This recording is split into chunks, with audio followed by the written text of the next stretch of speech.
हमारा आज का अनवान है रोजा। आज हमारे साथ खुदा के खादम पास्टर जमशेद गिल है। इनके साथ मिलकर हम खुदा के पाक कलाम में से सीखेंगे। How are you, Pastor Jamshed? I am good by the grace of God. Welcome to Saraville TV. It's my pleasure to be here to share the word of God. Hallelujah. जैसे कि हमारा अनवान है रोजा, इसी में तलक आप हमें ये बताइए कि रोजा क्या है। हालेलुया। आए हम पाक कलाम की रोशनी में एक आयत की तिलावत करते हैं जी।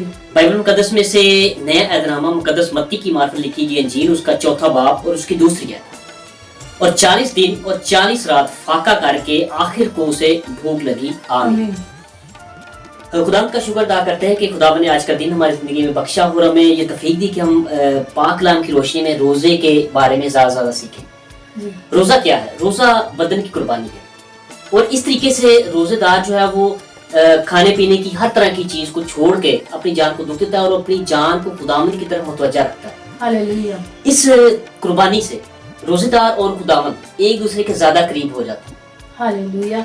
इसी तरह आप हमें ये बताएं कि रोजे का आम मकसद क्या है? की ताज़ीम, इज्जत और खुशनुदी है और इसी तरह हमें अपने आप को फरोतन और पस्त करना भी है।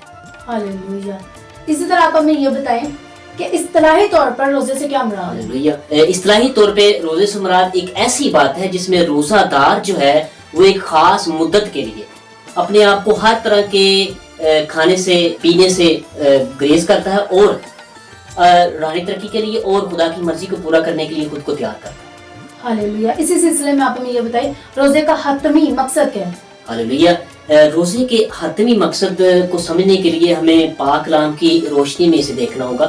पाक कलाम की रोशनी में हम ये देखते हैं कि रोजे का हतमी जो मकसद है वो अदोनाई एलोहीम की कुर्बत हासिल करना है और उसकी मर्जी को अपनी जिंदगी में पूरा करना है।